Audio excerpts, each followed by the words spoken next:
अस्सलाम वालेकुम मैम। अस्सलाम वालेकुम बेटा, क्या हाल है आप सबका? अल्हम्दुलिल्लाह मैम, आप सुनाएं, आप कैसी हैं? जी बेटा, अल्हम्दुलिल्लाह। Okay, बेटा, let's just revise the previous topic.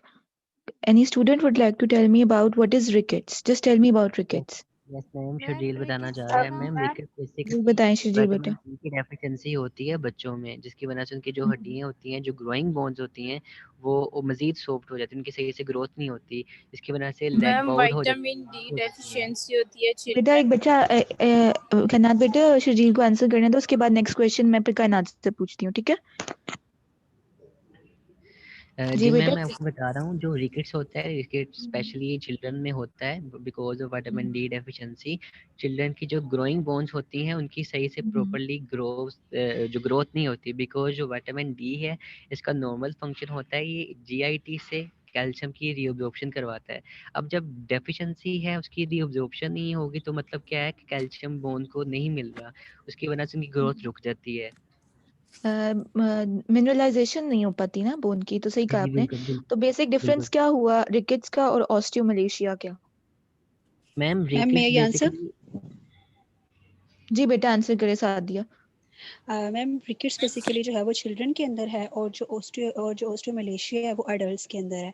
और इसके अंदर दूसरा डिफरेंस ये है कि जो रिकेट्स है उसके अंदर बोन, उसके अंदर ग्रोथ प्लेट जो है वो इफेक्टेड हो रही होती है, जबकि जो अडल्ट्स होते हैं, ऑस्टियोमलेशिया होते हैं मैम, उसके अंदर ग्रोथ बोन तो फुली हो गई होती है, ग्रो ऑस्टियोइड बन गई होती है मैम, उसकी इफेक्ट मिनरलाइजेशन नहीं हो रही होती, तो वो शाबाश। इफेक्टेड हो रही होती है। तो बेसिक फर्क यही है रिकेट्स और ऑस्टियोमलेशिया का, कि रिकेट्स के अंदर आपका जो ग्रोथ प्लेट कार्टिलेज है प्लस बोन जो बन रही है उसकी मिनरलाइजेशन का डिफेक्ट है, जबकि ऑस्टियोमलेशिया में सिर्फ जो बोन है उसका डिफेक्ट है।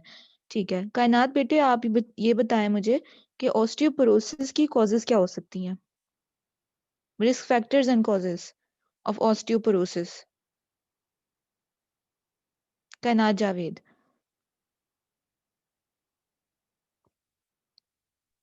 मैम थिंक नहीं आई।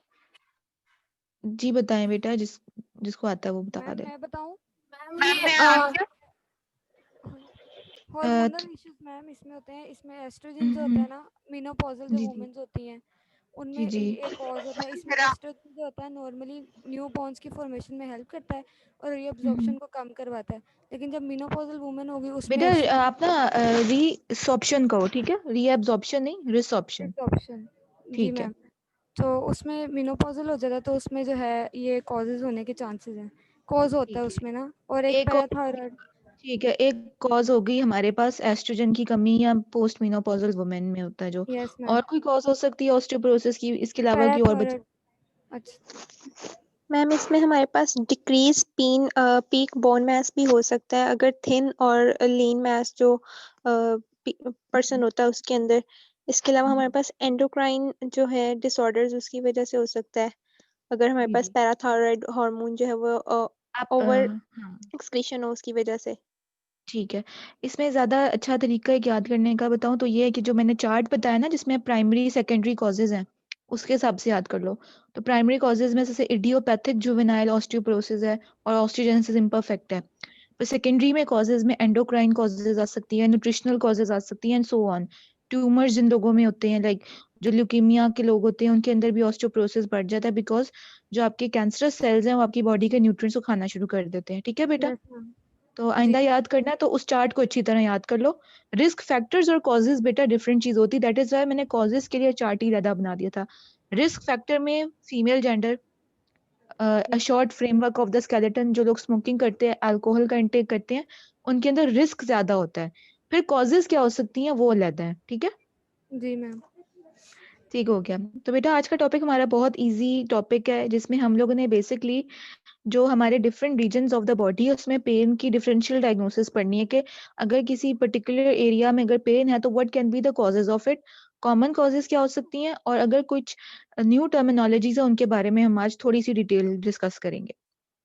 तो एल्बो पेन या एल्बो एरिया में पेन होने की कॉज क्या हो सकती है? मोस्ट कॉमन कॉज है ओवर यूज। जो लोग बहुत ज्यादा एल्बो को ओवर यूज करते हैं लाइक लेबरर्स, और जिनकी ड्यूटी ऐसी है जिसकी वजह से उनको मजीद इसको इस्तेमाल करना पड़ता है, या एथलीट्स जो होते हैं, जिमनास्ट होते हैं, तो उनके अंदर ओवर यूज की वजह से एल्बो एरिया में पेन है। उसके अलावा बेटा कौन सी पेन हो सकती है, कॉजेज क्या हो सकती हैं कॉमन कॉजेज एल्बो एरिया में पेन होने की? वो ब्रोकन आर्म, कोई फ्रैक्चर हो, जैसे हमने डिस्टल ह्यूमरल फ्रैक्चर्स पढ़े थे इन द सेकंड और फर्स्ट और सेकंड लेक्चर। तो डिस्टल ह्यूमरल फ्रैक्चर्स की डिफरेंट टाइप्स पढ़ी, कोई भी टाइप हो obviously it will cause pen in the elbow area. Bursitis, you know that हमारे पास एल्बो एरिया में एक बर्सा होता है जिसका नाम होता है ओलेक्रोनैन बर्सा।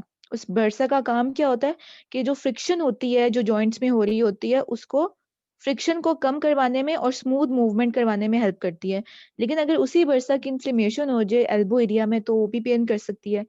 एल्बो जॉइंट की अगर डिसलोकेशन हो जाए, रेडियस की डिसलोकेशन हो या अल्ना की डिसलोकेशन हो जाए, ऑब्वियसली जो भी हम डिसलोकेशंस की हमने सिम्टम्स पढ़े, तो हमने सबसे बड़ी सिम्टम होती है पेन होती है, फिर obvious deformity, bruising, swelling and so on.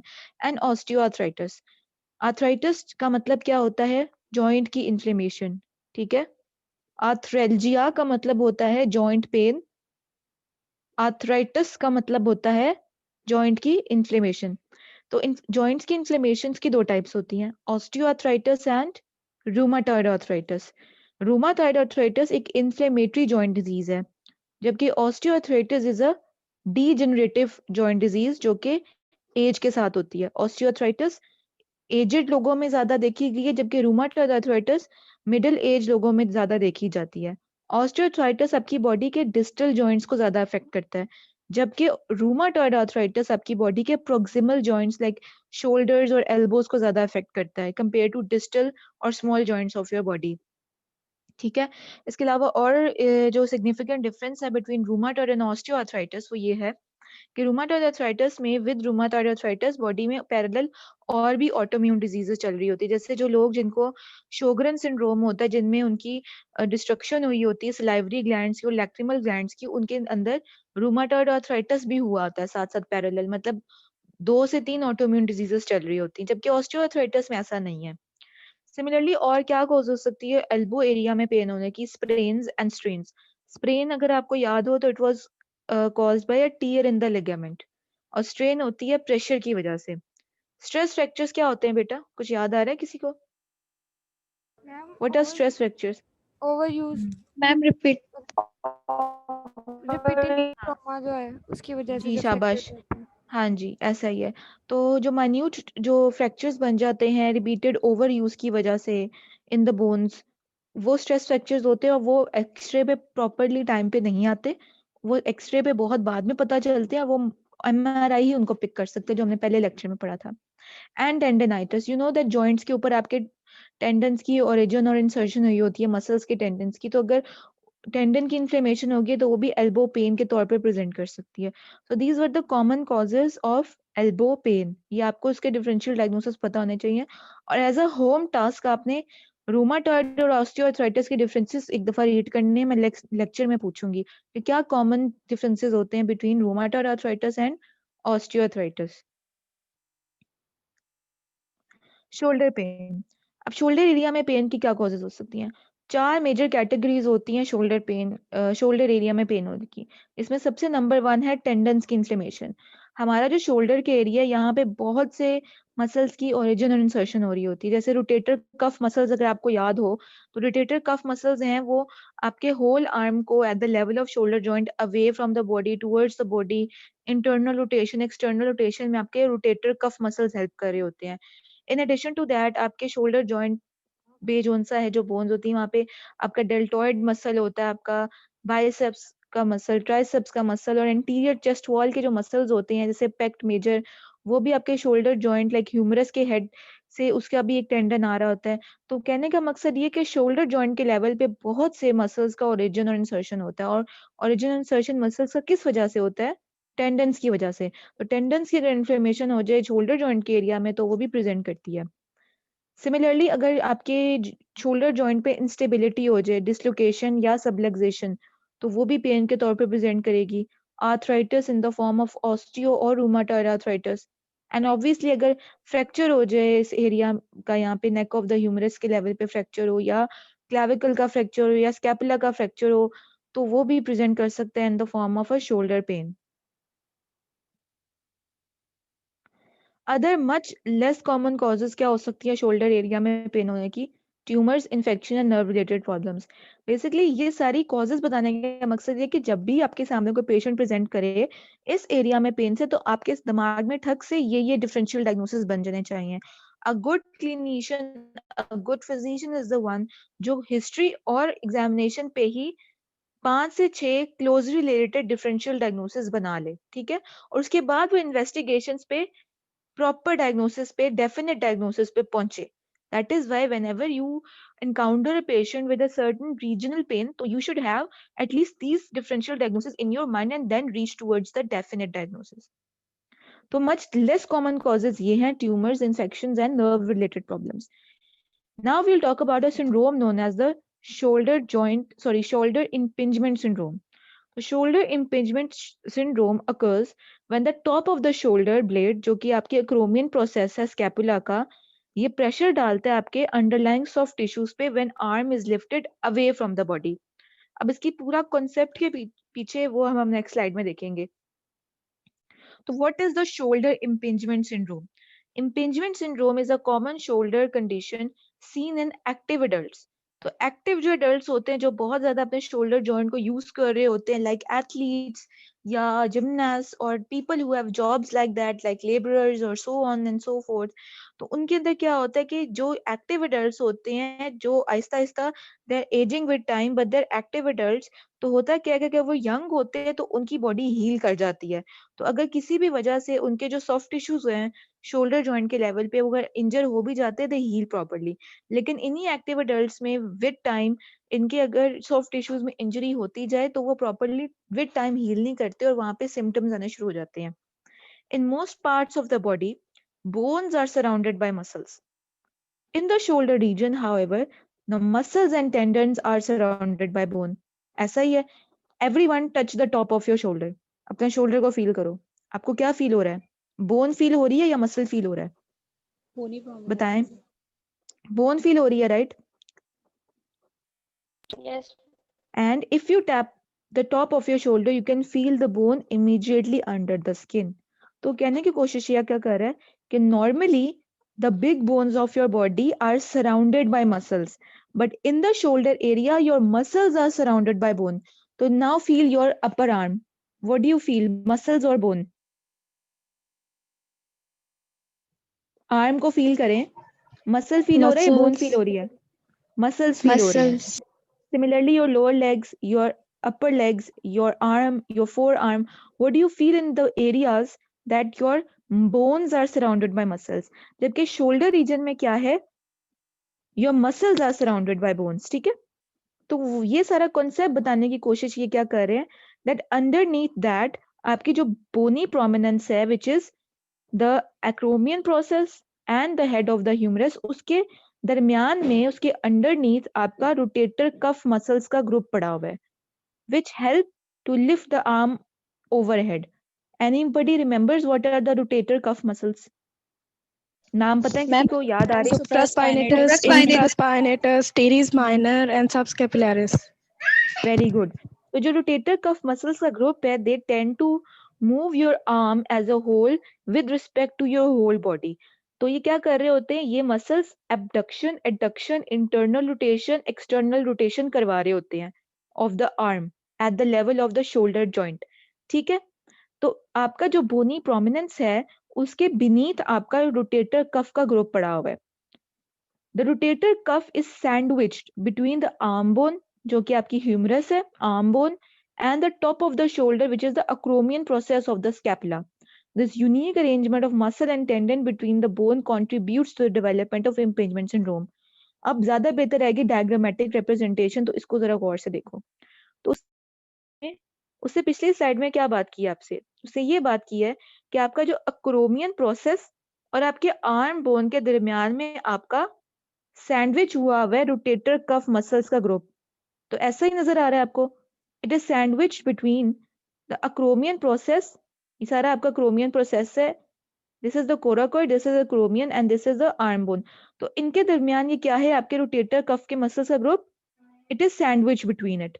And if you appreciate over here कि आपका जो ये ह्यूमरस है, अगर ये away from the body move करता है तो एक्रोमियम प्रोसेस और ह्यूमरस के दरमियान का जो एंगल है, जो ये हैज अ होल एंगल है, ये क्या हो रहा है, ये कम हो रहा है। तो अगर दोबारा से मैं बात बता रही हूँ कि आपका जो यहाँ पे मौजूद है ह्यूमरस और आपका जो यहाँ पे मौजूद है एक्रोमियम प्रोसेस, उनके दरमियान जब आपका humerus away from the body move करेगा तो जो ये एंगल है बेटा वो क्या हो जाएगा, कम हो जाएगा। तो जब ये एंगल कम होगा तो आपके जो रोटेटर कफ मसल्स है इनके लिए जगह कम पड़ जाएगी कॉन्ट्रैक्ट और रिलैक्स करने के लिए, और ये बोनी प्रोमिनेंसेस इम्पिंज करेंगी आपके रोटेटर कफ मसल से ग्रुप पे।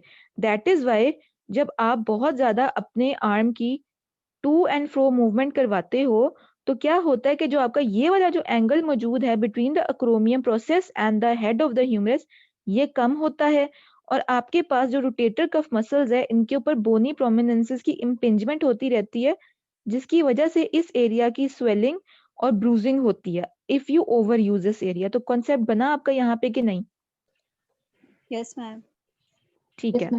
तो this is the whole concept behind the shoulder impingement syndrome because of the over use. ठीक है। सो क्या होता है कि when you over use your shoulder joint, the rotator cuff is injured. It swells in much the same way a ankle does when it is sprained. तो उसी तरह ये स्वेल होता है जब इसकी इंजरी होती है, जैसे एंकल जॉइंट का स्प्रेन हो उसी तरह इसकी भी स्वेलिंग होती है। लेकिन होता क्या है, however because the rotator cuff is surrounded by bone, its swelling causes a number of events to occur. The pressure within the tendons increases due to inflammation, which results in compression and reduced blood flow in the capillaries. The symptoms of shoulder, अब कहने की कोशिश ये क्या कर रहा है कि आपका जो रोटेटर कफ का ग्रुप है वो within the bony boundaries मौजूद है, और अगर उसकी स्वेलिंग हो जाती है वहां पे due to over use and bony impingement, तो क्या करता है वो स्वेल करता है। स्वेलिंग की वजह से क्या होता है, ऑब्वियसली स्वेल होगी तो एक जगह चीज साइज में बढ़ती है, स्वेल होती है, तो उस पर प्रेशर पड़ेगा और प्रेशर की वजह से जो कैपिलरीज होती है मसल्स में उनमें ब्लड फ्लो रिड्यूस हो जाएगा। So it is just like a compartment syndrome. जैसे कंपार्टमेंट सिंड्रोम में आपके फेशियल कंपार्टमेंट्स के दरमियान में मसल्स मौजूद थे, आपके रोटेटर कफ मसल्स आपके बोनी बाउंड्रीज के बीच में मौजूद है। तो जब रोटेटर कफ मसल्स की injury due to over use की वजह से हो जाए तो ये होते हैं स्वेलन अप, और जब ये स्वेलन अप होते रहते हैं तो ये मजीद स्वेल अप नहीं हो सकते बिकॉज बाहर बोनी प्रोमिनेंसेस या बाउंड्रीज मौजूद है, जिसकी वजह से प्रेशर बिल्डअप होने की वजह से जो आपकी कैपिलरीज हैं उनके अंदर ब्लड फ्लो रिड्यूस हो जाएगा बिकॉज बाहर प्रेशर इंक्रीज होगा, कैपिलरी प्रेशर के ऊपर ये प्रेशर पड़ेगा और ब्लड फ्लो रिड्यूस हो जाएगा, just like a compartment syndrome. तो सिम्टम्स क्या होंगे, just like a compartment syndrome, pain होती है when the arms are extended above the head. सबसे पहला जो आप सिम्टम देखे, difficulty reaching up behind the back. तो आप लोग अपना बाजू उठाओ और अपनी बैक को टच करने की कोशिश करो, तो सब लोग टच कर सकते हैं ना जब इचिंग होती है बैक पे इन द अपर बैक, तो what do you do, Yes, ma'am. Reach up the back by lifting up your arm. तो जो लोग जिनको शोल्डर इम्पिंजमेंट सिंड्रोम है वो ये नहीं कर सकते, उनको डिफिकल्टी होती है करने में बिकॉज मसल्स वीक हो गए होते हैं। Pain when the arms extended above the head, above the head आप अपने आर्म को एक्सटेंड करोगे तो क्या होगा, पेन होगी और शोल्डर वीकनेस होगी। तो रीजन यही है शोल्डर इम्पिंजमेंट सिंड्रोम होने की, वो ये कि आपका जो रोटेटर कफ मसल्स का ग्रुप है वो सैंडविच हुआ होता है आपके अक्रोमियम प्रोसेस और आपके हेड ऑफ द ह्यूमरस के दरमियान में, ठीक है, और साथ साथ इस स्कैपुलर एरिया के दरमियान में भी सैंडविच है। तो ये it is has got bony prominences around it.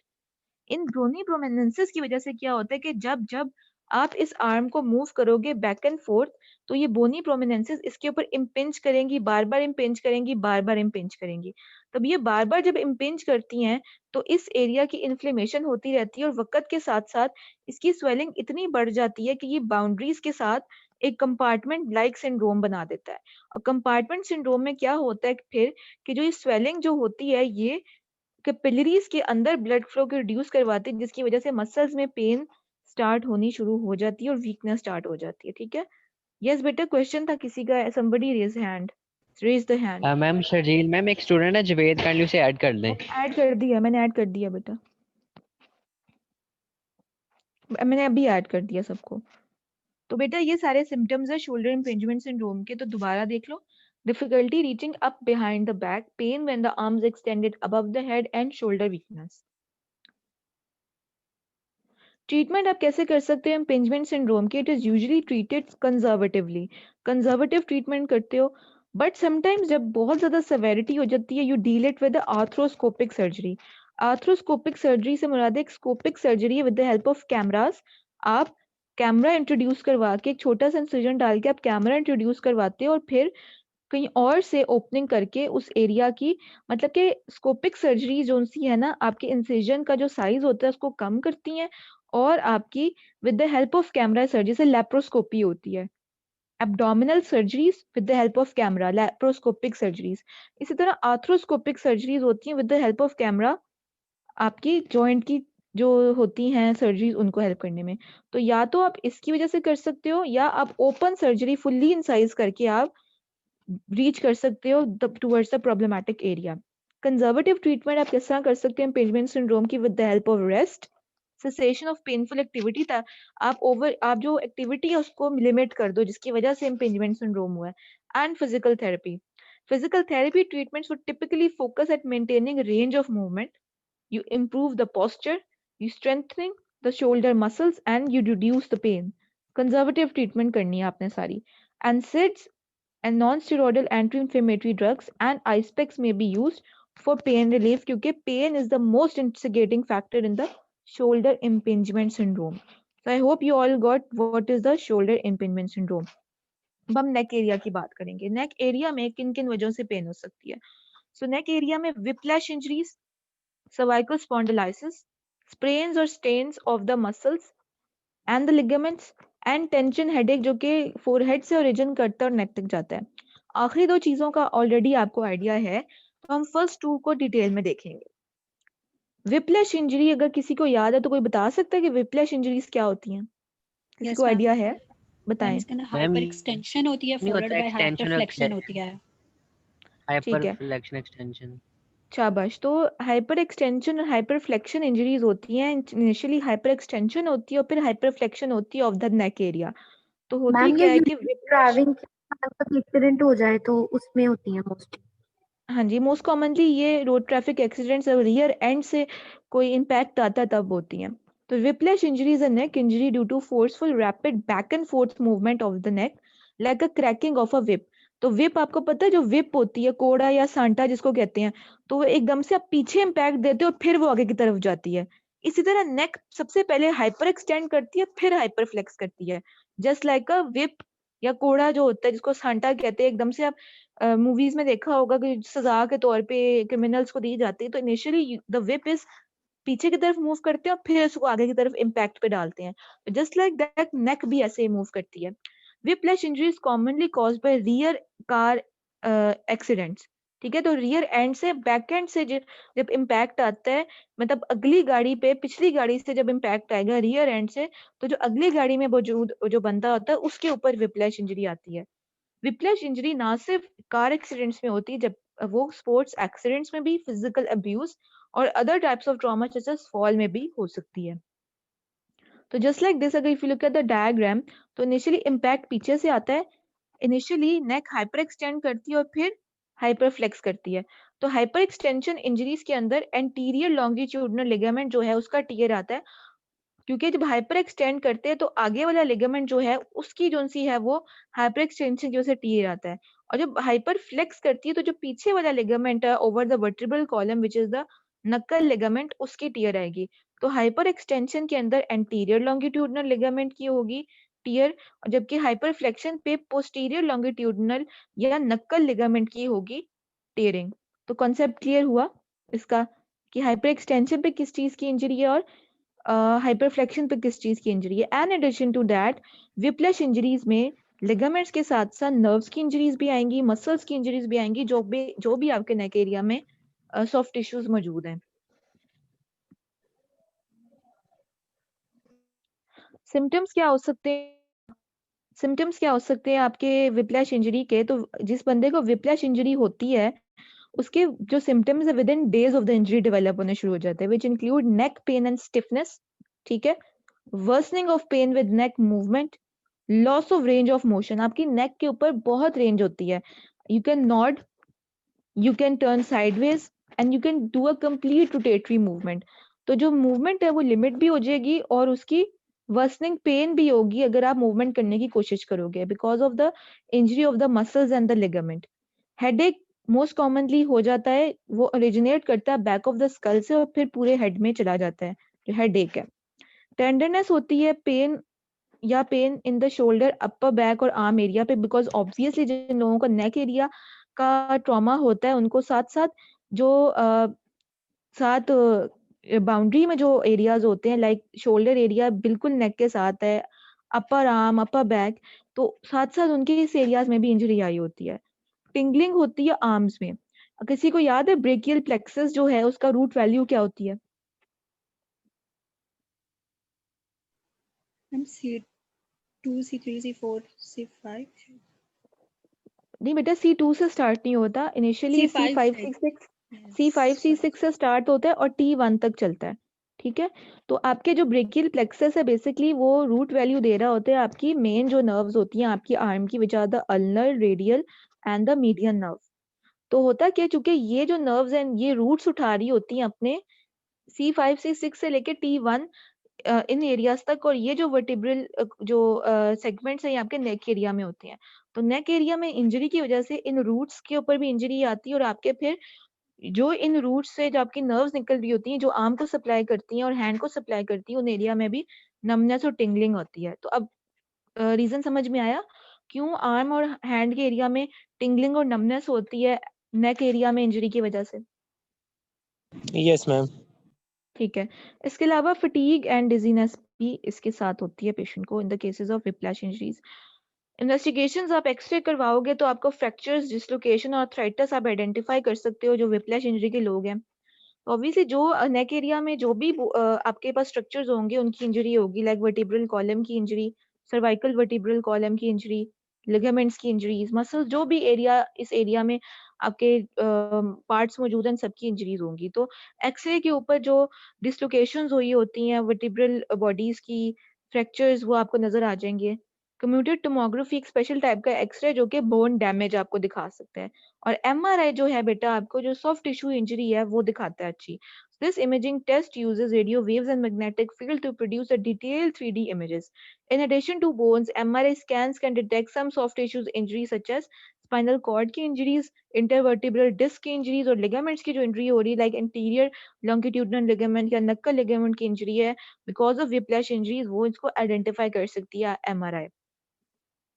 Treatment आप कैसे करोगे विप्लैश इंजरीज का? With the help of rest, neck collar, hot और cold compressions, pain relievers, anti depressants, muscles relaxants, ताकि जो मसल्स की ड्यू टू इन्फ्लेमेशन स्टिफनेस हुई हुई है, कॉन्ट्रैक्शन इंक्रीज हुई हुई है, उसको कम करने के लिए, एंड ज़ाइलोकेन इंजेक्शंस लगाते हैं ताकि अगर बहुत ज्यादा एक्रूशिएटिंग पेन है तो उस एरिया को नंब कर दिया। तो जो ज़ाइलोकेन इंजेक्शन यूजुअली हम सर्जिकल साइड पे जो लोकल एनेस्थेटिक के तौर पे यूज किया जाता है, लेकिन ये एज अ नंबिंग एजेंट भी यूज किया जा सकता है जिन लोगों में बहुत ज्यादा एक्सक्रूशिएटिंग पेन है जो वो टॉलरेट नहीं कर सकते।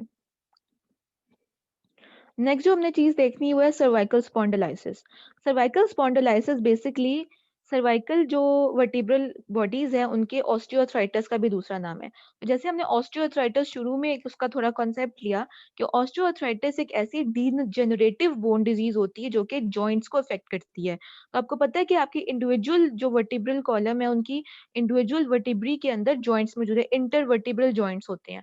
तो जो इंटरवर्टिब्रल जॉइंट्स होते हैं उनके अंदर ऑस्टियोआर्थराइटिस का एलिमेंट होता है और ये एजिंग के साथ होता है, ठीक है। और ये एक डीजेनरेटिव डिजीज है, ये वक्त के साथ होती है, वेयर एंड टेयर की वजह से होती है। सो सर्वाइकल स्पॉन्डिलाइसिस का दूसरा नाम सर्वाइकल ऑस्टियोआर्थराइटिस भी होता है, जॉइंट डिजीज होती है of the intervertebral joints. It is a condition involving changes to the bones, to the disc which are the intervertebral disc जो कि दरमियान में मौजूद होती हैं, cartilaginous disc होती हैं between the individual vertebral bodies and joints of the neck. ठीक है? These changes are caused by normal wear and tear of aging. ये aging के साथ होती है cervical spondylitis.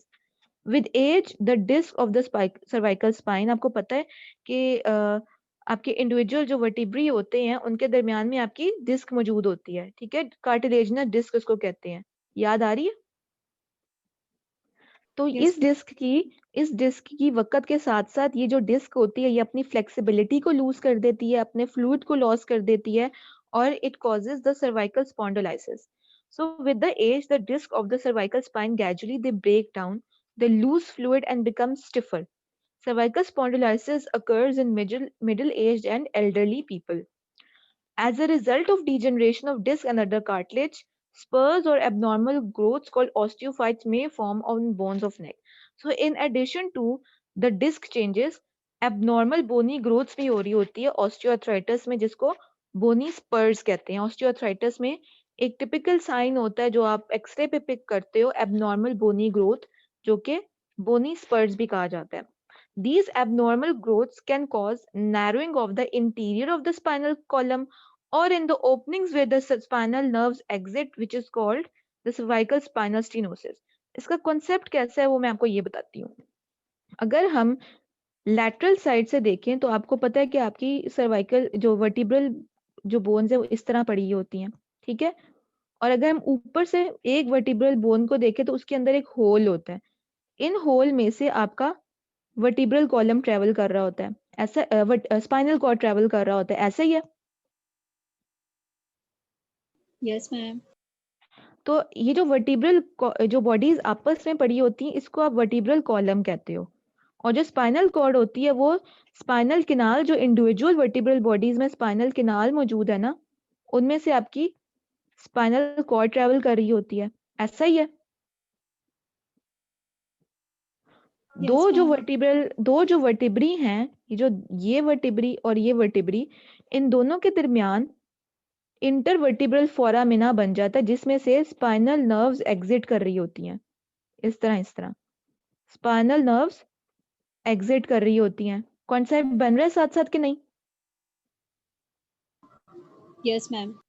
तो स्पाइनल किनाल में से आपकी स्पाइनल कॉर्ड ट्रेवल कर रही होती है और इंडिविजुअल जो वर्टिब्रल बोन्स के दरमियान में जो इंटरवर्टिब्रल फोरामिना बनता है जब ये जॉइंट बनाती हैं तो इनमें से स्पाइनल नर्व्स एग्जिट करती हैं. अब वो कॉन्सेप्ट ये दे रहा है कि जब एबनॉर्मल बोनी ग्रोथ बनती है ड्यू टू सर्वाइकल स्पॉन्डिलाइसिस, वो या तो स्पाइनल किनाल के लेवल पे यहाँ बन जाती है, इस लेवल पे बन जाएगी तो स्पाइनल कॉर्ड की वो इम्पिंजमेंट करवा देगी अगर स्पाइनल किनाल के लेवल पे बन जाए, या वो अगर इंटरवर्टिब्रल फोरामिना के लेवल पे एबनॉर्मल बोनी ग्रोथ बन जाए तो स्पाइनल नर्व की इम्पिंजमेंट करवा देते हैं. तो इस पूरे प्रोसेस को क्या कह रहे होते हैं वो? Cervical spinal stenosis. स्टीनोसिस का मतलब क्या होता है? नैरोइंग. तो यही कह रहा है कि ये एबनॉर्मल बोनी ग्रोथ्स ये स्पाइनल किनाल की नैरोइंग करवा सकता है, या जो इंटरवर्टिब्रल फोरामिना जहां से आपकी नर्व्स एग्जिट कर रही है उसकी नैरोइंग करवा सकता है, या इधर नैरोइंग करवा सकता है या इधर नैरोइंग करवा सकता है. और चूंकि ये सर्वाइकल लेवल पे हो रहा है तो इसको सर्वाइकल स्पाइनल स्टीनोसिस कह रहे होते हैं. अब कॉन्सेप्ट बना आप लोगों का that cervical stenosis is a related condition which is present in cervical spondylitis. Okay? Okay, ma'am. ठीक है. Cervical spondylitis most often causes neck pain and stiffness. Although cervical spondylitis is rarely progressive, corrective surgery can help in severe cases. Symptoms क्या हो सकते हैं cervical spondylosis के? नेक stiff होती है, painful होती है बिकॉज मूवमेंट नहीं प्रॉपर हो पा रही. हेडेक जो कि ओरिजिनली नेक में ओरिजिनेट करता है और हेड की तरफ ट्रेवल करता है. पेन इन द शोल्डर और आर्म रीजन. पेन क्यों हो रही है शोल्डर और आर्म रीजन के लेवल पे?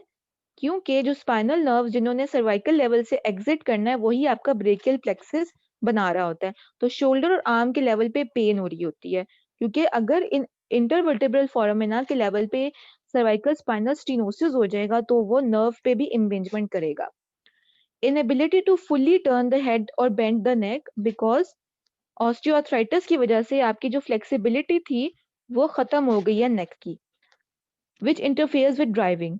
Grinding noise और sensation when neck is turned. कभी आपने देखा हो कि जो गेट के ऊपर जो आपकी वो कुंडी लगी होती है, उसके ऊपर अगर प्रॉपर ऑयल ना आप डालो तो आप उसे बंद करने की कोशिश करो तो आपको आवाज आती है घसीटने की, ऐसा ही है. Then you apply yes ma'am. Then you फिर आप उसके ऊपर डीजल लगाते हो या कोई भी जो पेट्रोल लगाते हो, फिर you close it very easily और उसमें से फिर आवाज भी नहीं आती. सिमिलरली आपके नेक के एरिया के ऊपर जो आपके इंटरवर्टेब्रल डिस्क है वो आपकी स्मूथ मूवमेंट और फ्रिक्शन फ्री मूवमेंट और रेंज ऑफ मूवमेंट करवाने में हेल्प कर रही होती है. लेकिन जब ये इंटरवर्टेब्रल डिस्क ब्रेक डाउन हो जाता है, अपना फ्लूइड लॉस करवा देती है, तो क्या है कि फ्रिक्शन इंक्रीज हो जाती है और ऐसे लोगों को ग्राइंडिंग सेंसेशन फील होती है when the neck is turned. Investigations आप क्या करवा सकते हो? Neck X-ray. An X-ray can show abnormalities such as bony spurs. Of this X-ray पे आप बोनी एबनॉर्मलिटीज फील होती हैं. अलाउ कर दिया बेटा. बोनी एबनॉर्मलिटीज फील होती हैं मतलब दिखाई देती हैं, which are the bony spurs, which indicate cervical spondylosis.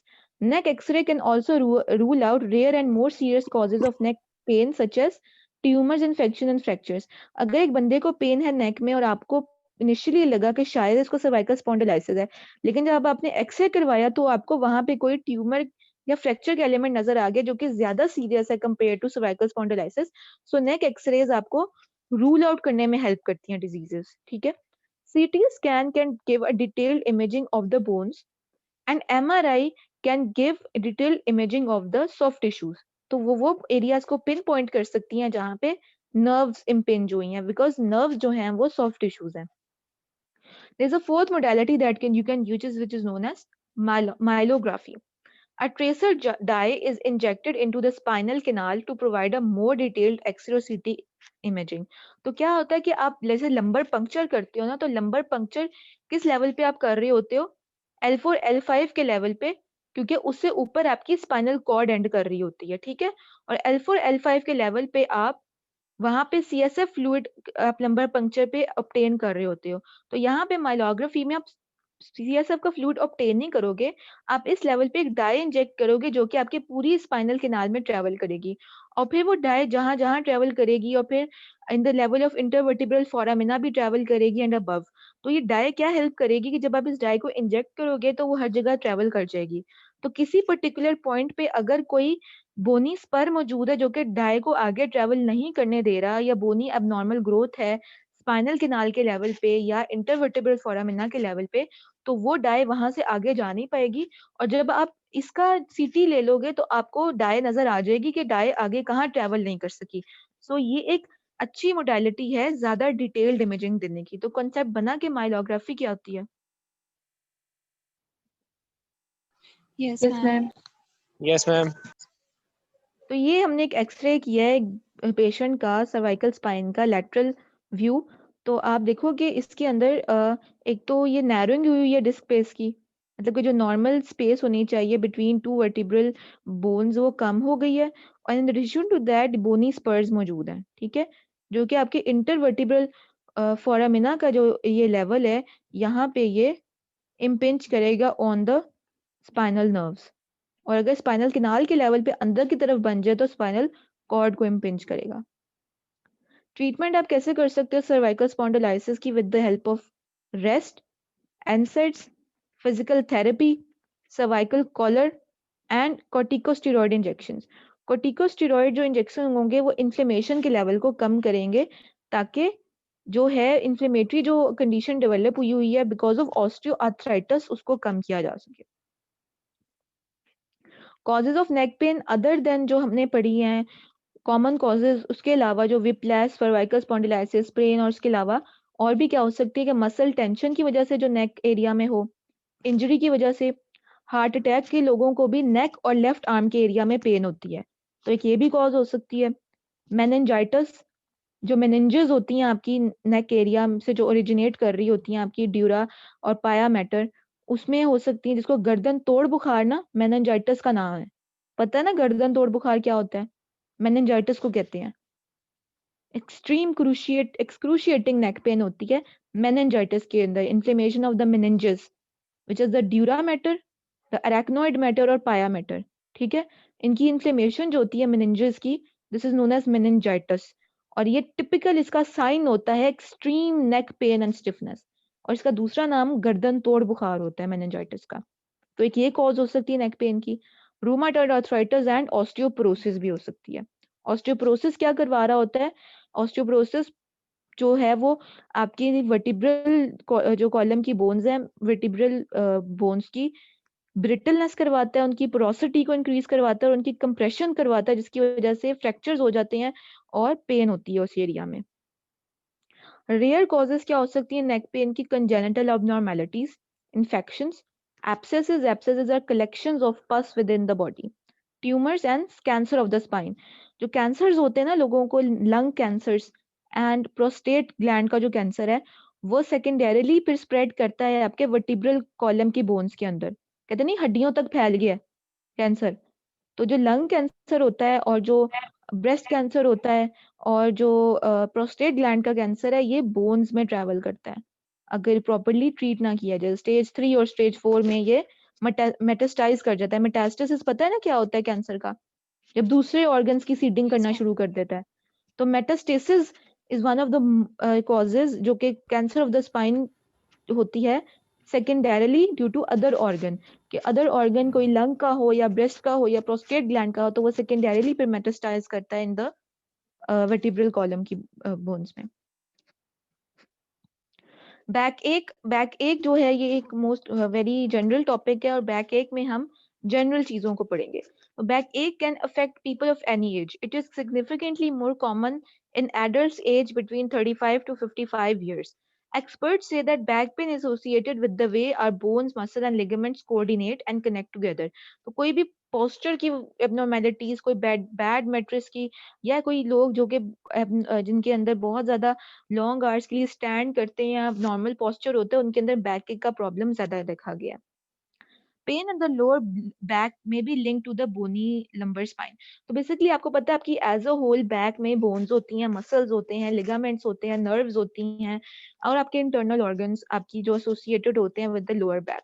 तो pain in the lower back can be link to, अगर किसी की लोअर बैक में पेन हो रही है तो या तो वो बोनी लंबर स्पाइन बोन की वजह से हो रही है, या डिस्क स्लिप की वजह से, जैसे डिस्क इंटरवर्टिब्रल डिस्क में कोई प्रॉब्लम हो, ligaments around the spine and disc, spinal cord की वजह से, नर्व्स की वजह से, लोअर बैक मसल्स में, abdomen and pelvic internal organs. आपको पता है ना कि जिन लोगों को रीनल कॉलिक होता है, गुर्दे की पथरी की जो दर्द होती है वो लोअर बैक पे फील होती है, पता है ना इसका?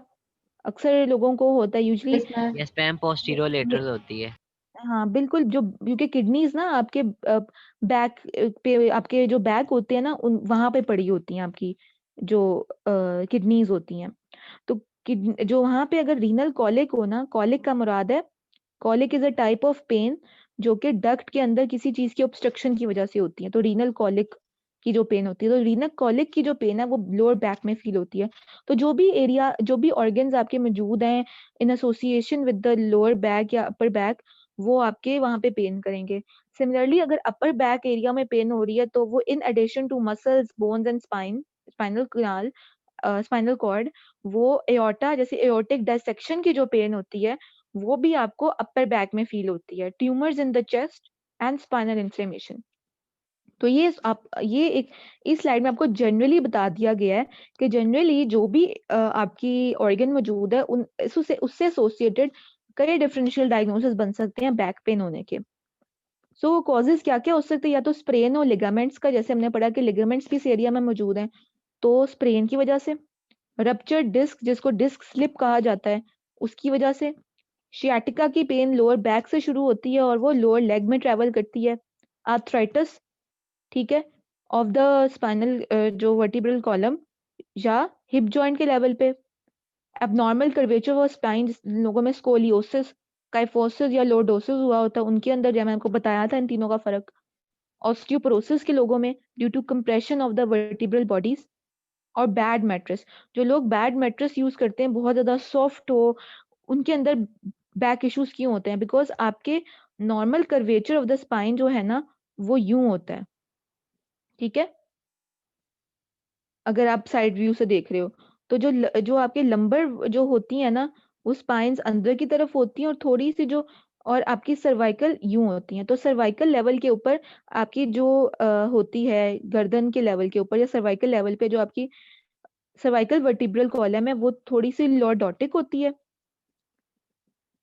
ठीक है। थोरेसिक लेवल के ऊपर जो आपकी वर्टिब्रल कॉलम होती है वो काइफोटिक होती है।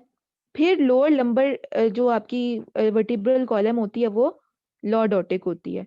तो नॉर्मली जो ये नॉर्मल है, तो आप अगर साइड व्यू से जब आप अपने वर्टिब्रल कॉलम को देखते हैं तो वो आपको यूं नजर आ रहा होता है, ये सर्वाइकल है, ये आपका थोरेसिक एरिया और फिर आपका इस तरह है, ऐसा ही होता है। Yes ma'am. ऐसा ही होता है बेटा। तो अगर आप बहुत ज्यादा सॉफ्ट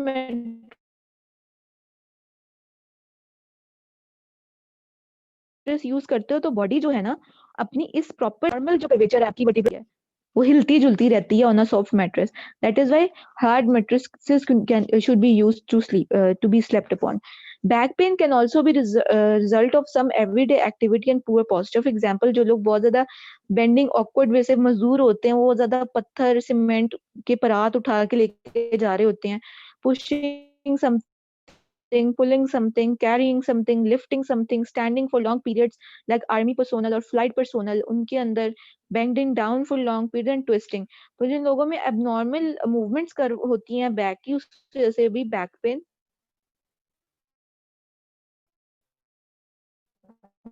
होता है उनके अंदर। Ask me. इजी टॉपिक था आज के में, वो ये देखिए कि shoulder and pain syndrome, injuries and cervical spondylosis and बाकी डिफरेंशियल डायग्नोसिस बनाना अगर किसी रीजनल पेन के साथ आपको वो पेशेंट प्रेजेंट करता है। कोई क्वेश्चन हो तो बेटा पूछ लें।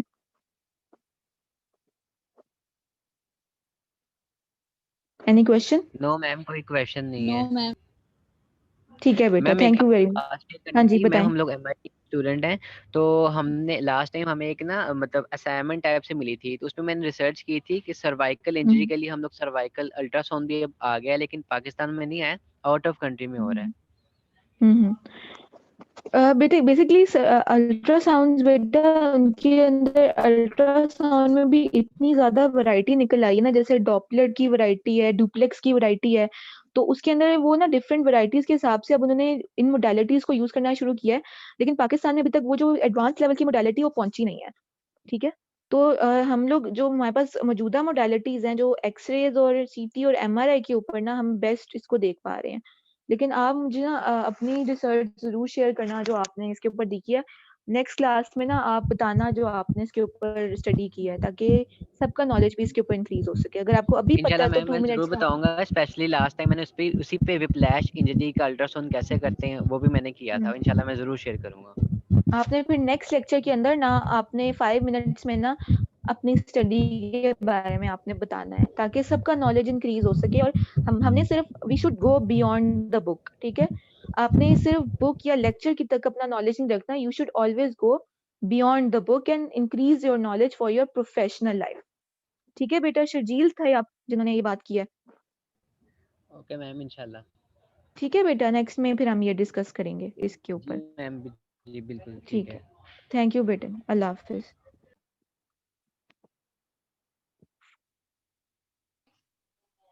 मैम जी बेटा बताएं। मैम क्विजेस कब से स्टार्ट हो रहे हैं? आप सर्जरी का क्विज कब ले रही हैं? बेटा लेक्चर नंबर 10 के बाद ना मैं फिर आपका क्विज लूंगी इसके ऊपर LMS और के। कितने लेक्चर्स होंगे मैम? बेटा वो आपको पता चल जाएगा, लेकिन ये कि मुश्किल क्विज नहीं होगा, इजी क्विज होगा आप लोगों के लिए। लाइक जो मैंने पढ़ाया जैसा है ना, बस इसको गौर से सुन लिया करो। इसमें से कॉन्सेप्चुअल क्विज होगा आपका, और कोई मतलब अगर पढ़ा होगा तो डिफिकल्ट नहीं होगा, ठीक है। ठीक है मैम, ऑनलाइन ही होगा? यस बेटा अभी के लिए ऑनलाइन है, बिकॉज वही प्रॉब्लम है, एक तो ये तो SOPs का इशू एंड क्लासरूम का इशू। बाकी मोडालिटीज तो आपकी सारी मिड्स और फाइनल्स आपके वो होंगे इन रिटन, क्विज आपका LMS के ऊपर होगा, ठीक है। ठीक है ठीक है। बाकी असाइनमेंट्स भी मैं आपको लोगों को ना आप लोगों को असाइनमेंट्स भी जल्दी असाइन करूंगी। ठीक है मैम। बताएं बताएं बेटा, किसी और ने क्या क्वेश्चन करना है? मैम मूडल पे एक्सेस नहीं हो रहा कोई भी सब्जेक्ट, हम एनरोल नहीं बेटा कर मैंने कल ही सबको एनरोल किया, दोबारा चेक करो। किसी और को भी इशू आ रहा है इस बच्ची के अलावा? मैं चेक दोबारा कर लेती हूँ। Thank you ma'am. दोबारा चेक कर लें, ठीक है।